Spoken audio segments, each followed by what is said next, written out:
അച്ഛൻ ഇൻഡസ്ട്രിയിൽ നിൽക്കുന്ന ഏത് മേഖലയിലായാലും ഒരു കമ്പാരിസൺ വരും. കമ്പാരിസണേക്കാളേറെ ഇന്നാരുടെ എന്ന് പറയുന്നതായിരിക്കും ആദ്യം പറയും. എലിപ്പത്തായം എന്ന് പറയുന്നത് ബ്രിട്ടീഷ് ഫിലിം ഇൻസ്റ്റിറ്റ്യൂട്ട് അവാർഡ് ലഭിച്ച മലയാളത്തിലെ ഏക സിനിമ എന്നാണ് ഞാൻ വിശ്വസിക്കുന്നത്. It's one of the best, ഏറ്റവും പ്രസ്റ്റീജിയസ് അവാർഡ് എന്ന് പറയുന്നത് ബ്രിട്ടീഷ് ഫിലിം ഇൻസ്റ്റിറ്റ്യൂട്ട് അവാർഡാണ്. ശ്രീ അടൂർ ഗോപാലകൃഷ്ണൻ സംവിധാനം ചെയ്ത് എൻ്റെ അച്ഛൻ പ്രധാന വേഷം അഭിനയിച്ച എലിപ്പത്തായത്തിനാണ് കിട്ടിയിരിക്കുന്നത്. കുട്ടികളെ കളിയാക്കരുത് എന്നുള്ളതാണ് ഞാൻ പറയുന്നത്. കമ്പയർ ചെയ്യരുത്, കളിയാക്കരുത്. ഇത് രണ്ടും എന്ന് പറഞ്ഞൊരു കുട്ടിയെ സംബന്ധിച്ചിടത്തോളം ഏറ്റവും കൂടുതൽ അവനെ പിന്നിലേക്ക് വലിക്കുന്ന ഒരു പ്രവണതയാണ്. ഒരിടയ്ക്ക് ഞാൻ സ്കൂളിൽ നിന്ന് BRS എടുത്ത ആ ഒരു സമയം ഒരു വീട്ടിൽ നിൽക്കാൻ മടിച്ചു ഒരുപാട് സിനിമകളിൽ പോയി അഭിനയിച്ചു എന്നതൊരു യാഥാർത്ഥ്യമാണ്. അപ്പോൾ അതിൽ നിന്നും മാറാൻ ഞാൻ ആഗ്രഹിക്കുന്നു. നല്ല വേഷങ്ങൾ മാത്രം ചെയ്യാൻ ആഗ്രഹിക്കുകയാണ് ഇപ്പോൾ.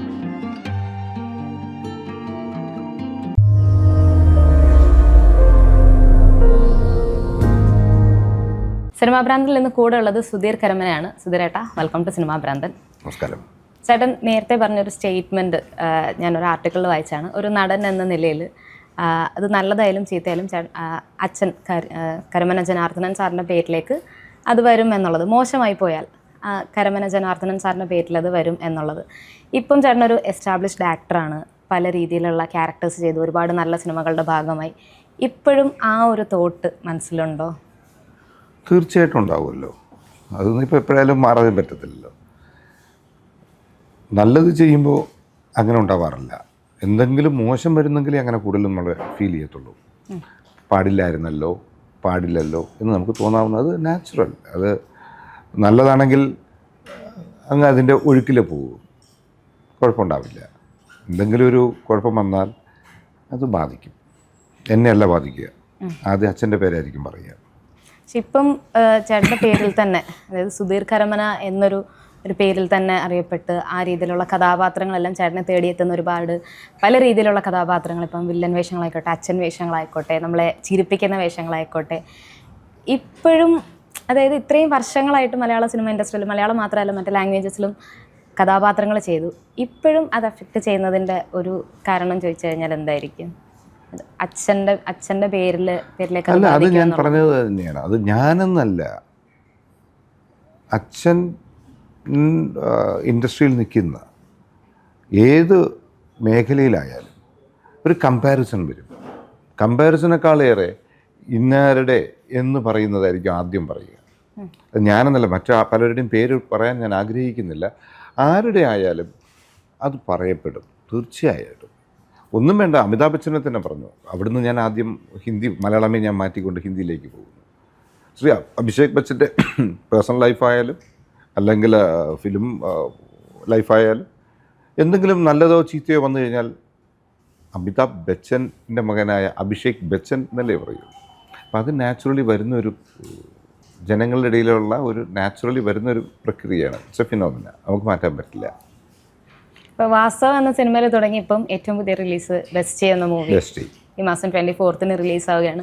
അപ്പോൾ ഒരു കഥാപാത്രത്തിൻ്റെ ഒരു വളർച്ചയും കഥാപാത്രങ്ങളുടെ ചൂസ് ചെയ്യുന്ന രീതികളും മാറിക്കഴിഞ്ഞാൽ ബെസ്റ്റിയെ എങ്ങനെ നോക്കി കാണാനാണ് ചേട്ടന് താല്പര്യം? ബെസ്റ്റി എന്ന് പറയുന്ന സിനിമ Shri KV Abdul Nasar producer, Akbar travels, Benzy പ്രൊഡക്ഷൻസിൻ്റെ പ്രൊഡ്യൂസർ, അദ്ദേഹത്തിൻ്റെ ആശയത്തിൽ നിന്നാണ് ഈ സിനിമ ഉടലെടുക്കുന്നതെന്നാണ് ഞാൻ മനസ്സിലാക്കുന്നത്. ശ്രീ ഷാനു എഴുതുന്നു, അങ്ങനെ ഈ സിനിമ വരുന്നു. സിനിമയിലെ ഏറ്റവും രസകരമായ ഒരു കഥാപാത്രമാണ് എന്നെ ഏൽപ്പിച്ചത്. വളരെ സീരിയസ് ആയിട്ട് പുള്ളിക്ക് തോന്നുമെങ്കിലും പുള്ളി ചെയ്യുന്നതെല്ലാം മിക്കവാറും മണ്ടത്തനങ്ങളിലേക്കോ അങ്ങനെ വരുന്ന ഒരു രസകരമായ ഒരു ക്യാരക്ടറാണ് സിദ്ദി കോയക്ക എന്ന് പറയുന്ന ഒരു ക്യാരക്ടർ. ഇപ്പം ഞാൻ ബെൻസി പ്രൊഡക്ഷൻസിൻ്റെ ഇതിന് മുമ്പിലും പടം ചെയ്തിട്ടുണ്ട്. അത് മനോജ് ഖാന സംവിധാനം ചെയ്ത ഗദ്ദ എന്ന് പറഞ്ഞ സിനിമ. അതിനകത്തൊരു മുഴുനീള കഥാപാത്രമാണ് ഞാൻ ചെയ്തത്. ശ്രീമതി ആശാ ശരത്തായിരുന്നു അതിനകത്ത് നായിക വേഷം ചെയ്തത്. വളരെ നല്ലൊരു സിനിമയാണ് ശ്രീ മനോജ് ഖാന സംവിധാനം ചെയ്തത്. അപ്പം അങ്ങനെ ഈ ബെൻസി പ്രൊഡക്ഷൻസുമായിട്ട് നല്ല ബന്ധം എനിക്കുണ്ട്. ആ ബന്ധം പൊതുവേ ഈ ക്യാരക്ടർ ചെയ്യുമ്പോഴും നമുക്ക് ആ ഒരു എനർജി നമ്മളെ പിന്തുടരുന്നുണ്ടായിരുന്നു. അതുകൊണ്ട് നന്നായിരിക്കും. കഥയും രസകരമായ ഒരു കഥയാണ്. ബെസ്റ്റി എന്ന പേര് തന്നെ നമുക്കറിയാം. It's A close friend, something very near എന്ന് പറയുന്ന ഒരു ഫ്രേസ്, ഒരു വേർഡാണത്. അപ്പോൾ അതിന് ഏറ്റവും യോജിക്കുന്ന ഈ സിനിമയുടെ പ്രമേയവുമായി ബന്ധപ്പെടുന്ന ഒരു പേരാണ്. എന്തുകൊണ്ടും രസകരമാണ്. പിന്നെ ഏറ്റവും കൂടുതൽ ലൊക്കേഷനിൽ ഇതിൽ ഈ സിനിമയ്ക്ക് വേണ്ടി ഉപയോഗിച്ചിട്ടുണ്ട്. കുളു മണാലി ഉപയോഗിച്ചിരിക്കുന്നു, ബോംബെ ഉപയോഗിച്ചിരിക്കുന്നു, മുരുടേശ്വർ ഉപയോഗിച്ചിരിക്കുന്നു, പൊന്നാനി, കേരളത്തിൻ്റെ വിവിധ സ്ഥലങ്ങൾ.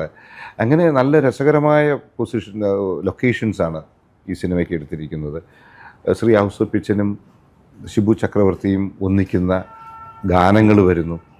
അതൊക്കെ ഭയങ്കര രസമല്ലേ? നമ്മളെ സംബന്ധിച്ചോളം ഏറ്റവും നല്ല മലയാള സിനിമയുടെ നല്ല കാലം എന്ന് പറയാവുന്ന കാലത്തിൽ സംഗീതം വന്ന ഗാനങ്ങൾ, അത്തരത്തിലുള്ള മെലോഡിയസ് പാട്ടുകൾ ഇതിലുണ്ട്. 5 രസകരമായ പാട്ടുകൾ, 3 ഫൈറ്റുണ്ട്. ശ്രീ ഫിനിക്സ് പ്രഭുവാണ് ഇതിൻ്റെ ഫൈറ്റ് ചെയ്തിരിക്കുന്നത്. എന്തുകൊണ്ടും നമുക്കൊരു മലയാളി പ്രേക്ഷകന് ആവശ്യമായ, പക്ഷേ ഇതിനകത്ത് വരുന്നൊരു ഇതെന്ന് വെച്ചാൽ ഇന്നൊരു ഫോർമുലയില്ല. ഒരു സിനിമയുടെ വിജയത്തിനൊരു ഫോർമുലയല്ല. കോണ്ടൻറ്റിനാണ് ഏറ്റവും കൂടുതൽ പ്രാധാന്യം നൽകുന്നത്. അതുപോലെ പ്രേക്ഷകർ എങ്ങനെ അത് സ്വീകരിക്കുമെന്നുള്ളത് വെയിറ്റ് ചെയ്തിരുന്ന് കാണേണ്ട ഒരു ഇതാണ്. അതുകൊണ്ട് തന്നെയാണ് ബെൻസി പ്രൊഡക്ഷൻസിന് വേണ്ടിയും എല്ലാവരും നമ്മൾ ഒന്നിച്ച് ഇതിൻ്റെ ടീം മുഴുവൻ ബെസ്റ്റിക്ക് വേണ്ടി പ്രൊമോഷന് വരുന്നത്. ഈ ഗദ്ദ എന്ന സിനിമയുടെ കാര്യം പറഞ്ഞപ്പോൾ ഇതിലെ ചേട്ടൻ്റെ കഥാപാത്രവും ജനാർദ്ദനൻ സാറിൻ്റെ ഉണ്ണി എന്ന് പറഞ്ഞ ആ ഒരു കഥാപാത്രവും തമ്മിലൊരു കമ്പാരിസൺ വന്നിട്ടുണ്ട്. ഗദ്ദ കണ്ടായിരുന്നോ? സിനിമ ഞാൻ കണ്ടില്ല, പക്ഷെ ഞാൻ അതിൻ്റെ കുറച്ച് ആർട്ടിക്കിൾ വായിച്ചതാണല്ലോ. അതായത് ചേട്ടൻ്റെ വീട് എലിയുടെ ശല്യം കാരണം പോയൊരു വീടിനെ പറ്റിയുള്ള ആർട്ടിക്കിൾ വായിച്ചിരുന്നു. ആ ഒരു കമ്പാരിസൺ ചേട്ടന് എനിക്കത് ഭയങ്കര പേഴ്സണലായിട്ട് തോന്നി. ആ ഒരു ക്യാരക്ടേഴ്സ് തമ്മിലുള്ള അല്ല, എനിക്ക് തോന്നുന്നത് nothing to compare with Elippathayam. Elippathayam is the magnum opus of Shri Adoor Gopalakrishnan, അല്ലെങ്കിൽ എൻ്റെ അച്ഛൻ്റെയും എന്ന് ഞാൻ വിശേഷിപ്പിക്കുന്ന സിനിമയാണ് എലിപ്പത്തായം. അപ്പോൾ അതുമായി കമ്പയർ ചെയ്തുകൊണ്ടല്ല ഈ ഗദ്ദ എന്ന് പറയുന്ന സിനിമ. അതിനകത്തൊരു ഏരിയ പറയുന്നത് ഒരു തറവാടിൻ്റെ നശിക്കുന്നതിൻ്റെയോ അല്ലെങ്കിൽ ആ ഒരു കഥാപാത്രത്തിൻ്റെയോ ആ വീടിൻ്റെ മൊത്തം ഒരു അന്തരീക്ഷമാണ് എലിയിലൂടെ ഈ സിനിമയിൽ പറയുന്നതെന്നേ ഉള്ളൂ. എലിപ്പത്തായമായി യാതൊരു കമ്പാരിസണും ഗദ്ദ എന്ന് പറയുന്ന സിനിമയ്ക്കുമില്ല, പ്രമേയത്തിനുമില്ല, കഥാപാത്രങ്ങൾക്കുമില്ല. എലിപ്പത്തായം എന്ന് പറയുന്നത് ബ്രിട്ടീഷ് ഫിലിം ഇൻസ്റ്റിറ്റ്യൂട്ട് അവാർഡ് ലഭിച്ച മലയാളത്തിലെ ഏക സിനിമ എന്നാണ് ഞാൻ വിശ്വസിക്കുന്നത്. It's one of the best, ഏറ്റവും പ്രസ്റ്റീജിയസ് അവാർഡ് എന്നുള്ള ബ്രിട്ടീഷ് ഫിലിം ഇൻസ്റ്റിറ്റ്യൂട്ട് അവാർഡാണ്. ശ്രീ അടൂർ ഗോപാലകൃഷ്ണൻ സംവിധാനം ചെയ്ത് എൻ്റെ അച്ഛൻ പ്രധാന വേഷം അഭിനയിച്ച എലിപ്പത്തായത്തിനാണ് അത് കിട്ടിയിരിക്കുന്നത്. അപ്പോൾ അതുമായിട്ട് വേറൊരു ഇത് ഞാൻ പറയുന്നില്ല. ഇപ്പം ഇതുവരെ ചെയ്തു വന്നിട്ടുള്ള കഥാപാത്രങ്ങൾ വെച്ചിട്ട് ഞാൻ നേരത്തെ പറഞ്ഞ പോലെ തന്നെ പല രീതിയിലുള്ള ഒരുപാട് ക്യാരക്ടേഴ്സ്, ഇപ്പം നമ്മൾ ചിരിപ്പിക്കുന്ന കഥാപാത്രങ്ങളായിക്കോട്ടെ, കോമഡി വേഷങ്ങൾ, അച്ഛൻ വേഷങ്ങൾ, ഒരുപാട് നല്ല നല്ല അച്ഛൻ. ഇപ്പം റീസെൻ്റായിട്ട് ED മൂവിയിലെ തന്നെ ഒരു അച്ഛൻ വേഷം ഉണ്ടായിരുന്നു. അത് ചിരിപ്പിക്കുന്നതെന്നും പറയാൻ പറ്റില്ല, പക്ഷേ ഒരു സൈഡ് നോക്കിക്കഴിഞ്ഞാൽ നമുക്ക് ദേഷ്യം തോന്നുന്നൊരു അച്ഛനുമാണ്, അവസാനം വരുമ്പോൾ ഒരു സിമ്പതിയും തോന്നും. ഇതിൽ ചേട്ടന് വളരെ ക്ലോസ് ടു ഹാർട്ടായിട്ടുള്ള ഒരു 5 കഥാപാത്രങ്ങൾ പറഞ്ഞാൽ ഏതൊക്കെയായിരിക്കും? എന്നെ ക്ലോസായിട്ട് ഞാൻ ഉറുമ്പുകൾ ഉറങ്ങാറില്ല, കേളുവാശാൻ, അങ്ങനെ പറയാൻ വലിയ പാടാണ്. അത് ഞാൻ ഏതെങ്കിലുമൊക്കെ വിട്ടുപോകാൻ സാധ്യതയുണ്ട്. അങ്ങനെയൊക്കെ പറഞ്ഞു വരുമ്പോൾ മൊയ്തീൻ എനിക്ക് ഏറ്റവും പ്രിയങ്കരമായ കഥാപാത്രമാണ്. പുലിമുരുകൻ നിർണായകം, സപ്തമശ്രീ തസ്കരാഹ, കരിങ്കുന്നം സിക്സേഴ്സ്, ഒരുപാടുണ്ട്. ഇങ്ങനെ പറയുമ്പോൾ നമുക്ക് ദൈവം അനുഗ്രഹിച്ച് നിരവധി കഥാപാത്രങ്ങളെ വിട്ടുപോകും. അതുകൊണ്ട് ഞാൻ വേറെ ഒന്നും പറയുന്നില്ല. ഒരുപാട് കഥാപാത്രങ്ങൾ കുറിച്ച് പറയുമ്പോൾ ഒരിടയ്ക്ക് ഞാൻ സ്കൂളിൽ നിന്ന് BRS എടുത്ത ആ ഒരു സമയം ഒരു വീട്ടിൽ നിൽക്കാൻ മടിച്ചു ഒരുപാട് സിനിമകളിൽ പോയി അഭിനയിച്ചു എന്നതൊരു യാഥാർത്ഥ്യമാണ്. ആ യാഥാർത്ഥ്യം ഞാൻ ഉൾക്കൊള്ളുന്നു. അതുകൊണ്ട് ഒരുപാട് സിനിമകളിലോ അങ്ങനെ വേഷങ്ങൾ ചെയ്യാൻ ആഗ്രഹിക്കുന്നില്ല. വളരെ നല്ല കഥാപാത്രങ്ങൾ ചെയ്യാൻ വേണ്ടി മാത്രമാണ് ഇനി ഞാൻ ആഗ്രഹിക്കുന്നത്. വളരെ ചൂസി ആയിട്ട് തന്നെയാണ് ഇപ്പോഴും. ചൂസി എന്ന് വെച്ചാൽ നല്ല കഥാപാത്രങ്ങൾ. ചൂസി എന്ന വാക്കിൻ്റെ അർത്ഥം എല്ലാം നിരസിക്കുന്നു എന്നുള്ളതല്ല എൻ്റെ അർത്ഥം. നല്ല കഥാപാത്രങ്ങൾ ചെയ്യാൻ ആഗ്രഹിക്കുന്നു. മറ്റേത് ഞാൻ ഒക്യുപ്പൈഡ് ആവാൻ ആഗ്രഹിച്ചിരുന്ന ഒരു കാലഘട്ടമായിരുന്നു. സ്കൂളിൽ നിന്നും മാറി നിന്ന ഒരു കാലഘട്ടം ഉണ്ടായിരുന്നു. 2016 മുതൽ ഏതാണ്ട് 21 വരെ I want to be occupied in one way or the other എന്ന് വിചാരിച്ചിരുന്ന ഒരു കാലമുണ്ട്, which was not good for an actor. അപ്പോൾ അതിൽ നിന്നും മാറാൻ ഞാൻ ആഗ്രഹിക്കുന്നു. നല്ല വേഷങ്ങൾ മാത്രം ചെയ്യാൻ ആഗ്രഹിക്കുകയാണ് ഇപ്പോൾ. ഇപ്പം EDയിലെ കഥാപാത്രത്തിൻ്റെ ഞാൻ പറഞ്ഞു, ഇപ്പോൾ ഈ അധ്യാപക ജീവിതം അല്ലെ സ്കൂൾ പ്രിൻസിപ്പൽ, അതിൽ നിന്നും മാറി കംപ്ലീറ്റ് ആയിട്ട് അഭിനയ ജീവിതത്തിലേക്ക് തിരിഞ്ഞു. അതിനുശേഷം ED എന്ന് പറഞ്ഞൊരു സിനിമ, അതെനിക്ക് തോന്നുന്നു ചേട്ടൻ്റെ റിയൽ കഥാപാത്രത്തിൽ നിന്നും വളരെ ഡിഫറെൻ്റ് ആയിട്ടുള്ള ഒരു ക്യാരക്ടറാണ്. നേരത്തെ ഒരു ഇൻ്റർവ്യൂവിൽ ഞാൻ കണ്ടിട്ടുണ്ട്, കുട്ടികളെ ഒരുപാട് ശാസിക്കുന്നതും അടിക്കുന്നതും അതിൻ്റെ ആവശ്യമില്ല, ചെറിയൊരു വഴക്ക് കൊടുത്താൽ മതി. പക്ഷേ EDയിലെ കഥാപാത്രം വരുമ്പോൾ അടിക്കുന്നതിൽ ആവശ്യമില്ല, വഴക്കുറതിൽ ആവശ്യമില്ല എന്ന് ഞാൻ പറഞ്ഞിട്ടില്ല.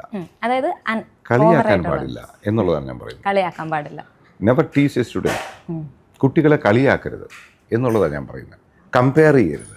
കളിയാക്കരുത്. ഇത് രണ്ടും എന്ന് പറഞ്ഞ ഒരു കുട്ടിയെ സംബന്ധിച്ചോളം ഏറ്റവും കൂടുതൽ അവനെ പിന്നിലേക്ക് വലിക്കുന്ന ഒരു പ്രവണതയാണ്. കളിയാക്കരുത്, അതേ ഉള്ളൂ. അടി വേണമെങ്കിൽ വേണ്ടി വന്നാൽ ഒരു അടി വേണമെങ്കിൽ കൊടുക്കാം. അത് അടിക്കുന്നത് കുട്ടിക്ക് വേണ്ടിയാണെന്ന് കുട്ടിക്ക് മനസ്സിലാകുകയും വേണം. അല്ലാതെ കുട്ടിക്ക് ദേഷ്യം തോന്നുന്ന രീതിയിലല്ല അടിക്കേണ്ടത് എന്നുള്ളത് മാത്രമേ ഞാൻ പറയാറുള്ളൂ. അവിടെ നിന്ന് ഈ ED എന്ന കഥാപാത്രത്തിലേക്ക് വന്നപ്പോൾ അതിലൊരു ടോക്സിക് പേരന്റ് ആയിട്ടാണ് ഈ പറഞ്ഞ പോലുള്ള കളിയാക്കൽ. അത് കുട്ടിയുടെ മനസ്സിലുണ്ടാകുന്ന ഒരു ഇമ്പാക്റ്റ് ഉണ്ട്. ചെറുപ്പം മുതലേ കുട്ടി ഇൻസെക്യൂർഡ് ആവുന്നു, വളർന്നു കഴിഞ്ഞാലും ആ ഇൻസെക്യൂരിറ്റി ആ കുട്ടിയെ ഫോളോ ചെയ്യുന്നത്. അത് എത്ര പ്രായമായാലും, ഈവൻ ഒരു 50+ ആയാൽ പോലും ആ ഇൻസെക്യൂരിറ്റി ആ കുട്ടിയുടെ മനസ്സിലുണ്ടാകും. അപ്പോൾ ആ ഒരു കഥാപാത്രത്തിൽ ആ ഒരു അത്തരത്തിലുള്ളൊരു അച്ഛൻ വേഷം ചെയ്തപ്പോൾ അല്ല, ആ ഒരു കഥ കേട്ടപ്പം എന്തായിരുന്നു ചേട്ടന് തോന്നിയത്? ഞാൻ അവിടെ കണ്ടത് കഥാപാത്രത്തെയാണ്, പേഴ്സണൽ ലൈഫിനെ അല്ലല്ലോ കാണുന്നത്. നമ്മളവിടെ കാണുന്ന കഥാപാത്രത്തെയാണ്. ആ കഥാപാത്രം എനിക്ക് വളരെയധികം ഇഷ്ടപ്പെട്ടൊരു കഥാപാത്രമാണ് അതിനകത്ത് ചെയ്ത കഥാപാത്രം. ദാസ് എന്ന് പറഞ്ഞ തഹസിൽദാർ, റിട്ടയർഡ് തഹസിൽദാറിൻ്റെ കഥാപാത്രം എനിക്ക് ഭയങ്കരമായിട്ടും എന്നെ ഇഷ്ടപ്പെട്ടൊരു ക്യാരക്ടറാണ്. കാരണം അദ്ദേഹം ചെയ്തൊന്നും തെറ്റല്ല, അദ്ദേഹം തെറ്റൊന്നും ചെയ്തിട്ടില്ല. ജീവിതത്തിൻ്റെ വഴിത്താരകളിൽ സംഭവിച്ചു പോകുന്ന കാര്യങ്ങൾ സംഭവിച്ചിട്ടുണ്ടെന്ന് മാത്രം, അല്ലാതെ അദ്ദേഹം ചെയ്തതൊന്നും തെറ്റായിട്ടല്ല. പ്രേക്ഷകൻ, ഒരു വലിയ വിഭാഗം പ്രേക്ഷകൻ അച്ഛനോടൊപ്പം നിൽക്കുന്നതുണ്ടാകാം ആ തിയേറ്ററിൽ, ഒരു വലിയ വിഭാഗം പ്രേക്ഷകൻ മകനോട് നിൽക്കുന്നവരുണ്ടാകാം. അതാണ് ആ സ്ക്രിപ്റ്റിൻ്റെ നല്ല പ്രത്യേകതയായിട്ട് എനിക്ക് തോന്നിയിട്ടുള്ളത്. അച്ഛനും മകനും രണ്ടുപേരും തെറ്റാണെന്ന് പറയാൻ പറ്റില്ല. രണ്ടുപേരും ചെയ്യുന്നത് രണ്ടുപേരുടെ ഒരു പെർസ്പെക്റ്റീവിലാണ് ഒരു കാര്യത്തെ കാണുന്നത് എന്നുള്ളതേ ഉള്ളൂ. തെറ്റാണെന്ന് ഞാൻ പറയുന്നില്ല. അതിൽ അച്ഛൻ എവിടെയാ, അങ്ങനെ ഒന്നും തെറ്റായിട്ടല്ല അതിനകത്ത് പറയുന്നത്. ജീവിതത്തിന് വഴിത്താരകൾ സംഭവിക്കേണ്ട കാര്യങ്ങൾ സംഭവിച്ചു പോകുന്നു എന്നുള്ളത് മാത്രമേ അതിനകത്ത് പറയാനുള്ളൂ. പിന്നെ അത് എവിടെയോ ജീവിതഗന്ധിയായി അല്ലെങ്കിൽ സാധാരണ ജീവിതവുമായി ബന്ധപ്പെട്ടു പോകുന്നു എന്നുള്ളതാണ് ആ സ്ക്രിപ്റ്റിൻ്റെ ഏറ്റവും രസകരമായി, ആ സിനിമയുടെ ഏറ്റവും നല്ല മുഹൂർത്തങ്ങളുമായി എനിക്ക് പറയാനുള്ളത്. അത് നമുക്ക് മനസ്സിലാക്കാൻ പറ്റും. സാധാരണ ജീവിതങ്ങളിൽ, സാധാരണ പല കുടുംബങ്ങളിലും കാണാൻ കഴിയുന്ന കാര്യങ്ങളാണ് അവിടെ നടന്നിരിക്കുന്നത്. ഒരുപാട് ഈ കഥാപാത്രങ്ങൾ ചെയ്തതിൽ ഇനിയും എക്സ്പ്ലോർ ചെയ്യണം, അല്ലെങ്കിൽ ഇത്തരത്തിലുള്ള ഒരു കഥാപാത്രം ഇനി ചെയ്യണം എന്ന് തോന്നിക്കുന്ന രീതിയിലുള്ള കഥാപാത്രങ്ങൾ ചോദിച്ചാൽ എന്തായിരിക്കും? എന്ത് ചെയ്തിട്ടില്ല ഇതുവരെ, അതെല്ലാം അല്ലാത്ത എന്തും ചെയ്യാൻ ആഗ്രഹമുണ്ട്. ഞാനൊരു ആക്ടറായിരിക്കാനാണ് ഇപ്പോഴും ആഗ്രഹിക്കുന്നത്. പ്രിൻസിപ്പളായിരിക്കുമ്പോഴും that was a profession and my passion is always acting. അതുകൊണ്ട് എന്താണോ ഞാൻ ചെയ്തിട്ടില്ലാത്തത് ഇതുവരെയും അഭിനയ രംഗത്ത്, അത് ചെയ്യാൻ എപ്പോഴും ആഗ്രഹിക്കുന്ന ഒരാളാണ് ഞാൻ. അതുകൊണ്ട് ഇന്നത് വേണം എന്ന് പറഞ്ഞാൽ എനിക്ക് വേണ്ടി എഴുതാൻ ആരും ഉണ്ടാവില്ല, എന്നെ വിളിക്കാനും ആരും ഉണ്ടാവില്ല. ചെയ്യാത്തത് എന്തും തരുമ്പോഴും കൂടുതൽ സന്തോഷം. ജീവിതത്തിൽ ഏറ്റവും കൂടുതൽ ചില വ്യത്യസ്ത കഥാപാത്രങ്ങൾ ചെയ്യുന്നതിന് അവസരം ലഭിച്ചിട്ടുണ്ട്. ഇസ്ലാം വിശ്വാസിയായ കായികയുടെ കഥാപാത്രം ചെയ്യാനും, ഹനുമാൻകോവിലിലെ പോറ്റിയായ ശ്രീ എബ്രിഡ് പടത്തിൽ പോറ്റിയായിട്ടുള്ള പൂജാരിയായിട്ടുള്ള വേഷം ചെയ്യാനും, പള്ളിയിലെ അച്ഛനായിട്ടുള്ള ക്യാരക്ടർ ചെയ്യാനും, അങ്ങനെ വ്യത്യസ്ത തരത്തിലുള്ള കഥാപാത്രങ്ങൾ ചെയ്യാൻ ഒരുപാട് കള്ളനും ചെയ്തു, ഒരുപാട് പോലീസിന് ചെയ്തു, ഹൈക്കോടതി ജഡ്ജ് ചെയ്യാൻ കഴിഞ്ഞു, ലോറി ഡ്രൈവർ മുതൽ വളരെ വ്യത്യസ്തമായ കഥാപാത്രം. ഇതെല്ലാം ചെയ്യാൻ ഉള്ള ഭാഗ്യം എനിക്ക് ലഭിക്കുന്നു. അതിൻ്റെ കഴിവായിട്ടല്ല ഞാനീ പറയുന്നത്. ഡയറക്ടേഴ്സും റൈറ്റേഴ്സും അതിനുള്ള സാഹചര്യം ഒരുക്കി തരുന്നു. അതാണ് ഏറ്റവും വലുതായിട്ട് ഞാൻ കാണുന്നത്. ഒരു വലിയ അനുഗ്രഹമായി തന്നെയാണ് ഞാൻ ആ കാര്യം കാണുന്നത്. കിട്ടുന്നല്ലോ അങ്ങനെ വേഷങ്ങൾ. ഈ പുതിയ സംവിധായകർ അപ്രോച്ച് ചെയ്യുമ്പോൾ ഉള്ള ചേട്ടന് അവരോടുള്ള അപ്രോച്ച് എങ്ങനെയായിരിക്കും? പുതിയ സംവിധായകർ എന്ന് പറഞ്ഞാൽ ആരുമില്ല. കാരണം സ്കൂളിൽ പോലും വാട്ട് ഈസ് ഫിലിം മേക്കിംഗ് എന്ന് പറഞ്ഞ ചാപ്റ്ററുണ്ട്. ഫിലിം മേക്കിംഗ് എന്ന് പറഞ്ഞൊരു ചാപ്റ്ററുണ്ട്. അതിനകത്ത് എലിപ്പത്തായം എന്ന് പറഞ്ഞ സിനിമയെക്കുറിച്ചിട്ടുണ്ട്. How did Adoor Gopalakrishnan mould Karamana to Unnikunju എന്ന് പറഞ്ഞൊരു ക്വസ്റ്റ്യൻ ഞാൻ വായിച്ചിട്ടുണ്ട്. അപ്പോൾ ഇങ്ങനെ തുടങ്ങി സ്കൂളിലെ ഇന്ന് വിദ്യാഭ്യാസത്തിൽ തന്നെ പ്രധാനമായും സിനിമ മേക്കിങ്ങിനെ കുറിച്ച് പഠിപ്പിക്കുമ്പോൾ ഒരു സിനിമ കാണുന്ന പ്രേക്ഷകൻ ഒരിക്കലും സിനിമയെ ടോട്ടാലിറ്റി ആയിട്ട് പറയുന്നതിന് മുമ്പേ തന്നെ അതിൻ്റെ ക്യാമറയെക്കുറിച്ചും എഡിറ്റിംഗെക്കുറിച്ചും DA-യെക്കുറിച്ചും വ്യത്യസ്ത സിനിമയുടെ എലിമെൻസിനെ കുറിച്ചും ഷൂട്ട് ലൊക്കേഷനെക്കുറിച്ചും അഭിനയ മുഹൂർത്തങ്ങളെക്കുറിച്ചും എല്ലാം കണ്ടൻറ്റിനെക്കുറിച്ചും എല്ലാം വ്യക്തമായിട്ട് പറയുന്നുണ്ട്. അപ്പോൾ അത് കാരണം നമുക്കൊരിക്കലും പ്രത്യേകമായി ഇത് എടുക്കേണ്ട കാര്യമില്ല. ഒരു പ്രത്യേക രീതിയിൽ തന്നെയാണ് നമ്മളിതിനെ കാണുന്നത്. അല്ലാതെ പുതിയ ആൾക്കാർ കഥ പറയാൻ വരുമ്പോൾ സന്തോഷത്തോടാണ് ഉൾക്കൊള്ളുക. കാരണം അതിശയിപ്പിക്കുന്നുണ്ട് ചില കഥകൾ കേൾക്കുമ്പോൾ, ചില സിനിമകൾ കാണുമ്പോൾ, ചില മുഹൂർത്തങ്ങൾ എങ്ങനെ ഇതിലേക്ക് എത്താൻ കഴിഞ്ഞു. എൻ്റെ വീട്ടിൽ ഞങ്ങളെല്ലാം സിനിമയെക്കുറിച്ച് ഒരുപാട് സംസാരിക്കുന്നവരാണ്. എൻ്റെ മകളൊക്കെ ഒരിക്കൽ കണ്ടിട്ട് ചോദിച്ചായിരുന്നു, ചില സിനിമകൾ കണ്ടിട്ട്, ഏതെന്ന് ഞാൻ പറയുന്നത് ശരിയല്ല, എങ്ങനെ വെച്ചാൽ ഇങ്ങനെ കഥകളിലേക്ക് എത്താൻ കഴിയുന്നു എന്ന് ചോദിച്ചിട്ടുണ്ട്. അപ്പം ഞാനും വീണ്ടും ആ സിനിമ ഒന്നുകൂടെ വീട്ടിലിട്ടു. ഞാൻ വീണ്ടും കാണും. കാരണം ഓരോ കഥകൾ വരുന്നതിൻ്റെ ജനിക്കപ്പെടുകയാണല്ലോ, ഉണ്ടാക്കപ്പെടുകയാണല്ലോ, ക്രിയേറ്റ് ചെയ്യപ്പെടുകയാണല്ലോ. ലോക സിനിമയുമായി ഇന്ന് നിൽക്കാൻ നമ്മളുടെ മലയാള ഫിലിം ഇൻഡസ്ട്രിക്ക് കഴിയുന്നു. പാൻ ഇന്ത്യൻ സിനിമ എന്ന് പറയുന്നതിൽ ഇന്ത്യൻ ഫിലിംസിൻ്റെ ഇതിൽ മലയാള ഫിലിംസിലേക്ക് വരാൻ, അഭിനയിക്കാൻ എല്ലാ ഭാഷയിൽ നിന്നുമുള്ള നടന്മാർക്ക് താല്പര്യം കാണുന്നു. ടെക്നീഷ്യൻസിന് വരാൻ താല്പര്യം കാണുന്നു. വൈ? ബിക്കോസ് ഇന്ത്യൻ ഫിലിംസിൽ, മലയാളം ഫിലിംസിൽ വരുന്ന കണ്ടൻറ്റിൻ്റെ പ്രത്യേകത ആയിക്കോട്ടെ, അതിൻ്റെ മേക്കിങ്ങിൻ്റെ പ്രത്യേകത ആയിക്കോട്ടെ, ഇറ്റ്സ് വെരി ഡിഫറെൻറ്റ്. അതാണ് ഇതിന് കാരണമായിട്ട് നമുക്ക് പറയാൻ പറ്റുന്നത്.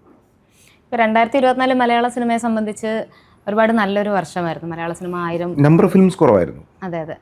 2024 നല്ല വർഷമാണ് എന്ന് പറയുമ്പോൾ 2023 അപേക്ഷിച്ച് നോക്കുമ്പോൾ സിനിമകളുടെ എണ്ണം കുറവായിരുന്നു. But the quality has increased. നല്ല ക്വാളിറ്റിയുള്ള നല്ല സിനിമകൾ ഒരുപാട് വന്ന വർഷമാണ് 2024 എന്ന് പറയുന്നത്. പ്രൊഡ്യൂസേഴ്സിനെ സംബന്ധിച്ചോളം ഒരുപാട് നഷ്ടങ്ങൾ വന്നിട്ടുണ്ട് എന്നാണ് കണക്കുകളിലും വ്യക്തമായിട്ട് പറയുന്നുമുണ്ട്. എന്നാലും ദേ ആർ ഹാപ്പി ബിക്കോസ് നല്ല സിനിമകൾ വന്നിട്ടുണ്ട് എന്ന് മൊത്തത്തിൽ മലയാളം ഇൻഡസ്ട്രിക്ക് ഒരു ഉണർവായിരുന്നു. ഈ സിനിമകൾ കണ്ടിട്ട്, ചേട്ടനും സിനിമകളുടെ ഭാഗം തന്നെയായിരുന്നു 2024 എങ്കിലും ഈ കഴിഞ്ഞ വർഷം ഇറങ്ങിയ സിനിമകളിൽ കണ്ടിട്ട് ഏറ്റവും ഇൻഫ്ലുവൻസ് ചെയ്ത, അല്ലെങ്കിൽ ഈ സിനിമയുടെ ഭാഗം ആയിരുന്നെങ്കിൽ ഞാനും എന്നാഗ്രഹിച്ച ഏതെങ്കിലും സിനിമയുണ്ടോ? അങ്ങനെ ഞാൻ ഒരെണ്ണത്തിനെ പറഞ്ഞാൽ ചിലതിന് ഒന്നിൽ കൂടുതലായി അങ്ങനെ ഞാൻ പറയുന്നത് ശരിയല്ല. എങ്കിലും എനിക്ക് ഒരുപാട് സിനിമകളുണ്ടായിരുന്നു. അതിൽ ചില വലിയ സിനിമകളുടെ ഭാഗമാകാൻ കഴിഞ്ഞില്ല എന്ന വിഷമം എനിക്ക് പേഴ്സണലി ഉണ്ട്. അതെപ്പോഴും ഉണ്ടാകും. നല്ല സിനിമകളിൽ വരുമ്പോൾ, ഏത് നല്ല സിനിമ വരുമ്പോഴായാലും നമുക്കതിനകത്ത് ഞാൻ പങ്കാളിയാവാൻ പറ്റിയില്ലല്ലോ, പല കാരണങ്ങളാകാം പറ്റിയില്ലല്ലോ എന്ന വിഷമം തോന്നാം. അത് നാച്ചുറൽ അല്ലേ? അത് എന്നാണോ ആ തോന്നൽ നശിക്കുന്നത്, then I will be out from the industry. ആ തോന്നൽ നശിക്കരുതേ എന്നാണ് ഞാൻ ആഗ്രഹിക്കുക. ഏത് കണ്ടാലും അത് എനിക്കും വേണ്ടതായിരുന്നില്ലേ എന്ന ഒരു കൊതി, ഒരു തൃഷ്ണ, ആഗ്രഹം നമ്മളിൽ എപ്പോഴും ഉണ്ടാകണം. അത് ഉണ്ടാവുന്നത് ഒരിക്കലും കുറയരുത് എന്ന് ഞാൻ ആഗ്രഹിക്കുന്നു.